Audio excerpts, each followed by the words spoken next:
பச்சை கற்பூரம் போடணும். பிறகு வந்து எலுமிச்சப்பழம் ஒன்று போடணும். எல்லாருக்குமே தெரியும் கோமதி சக்கரம். இங்கே பாருங்கள், கோமதி சக்கரம்.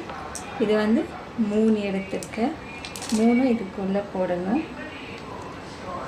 7 முகம் ருத்ராட்சம், 7 முகம் ருத்ராட்சம்.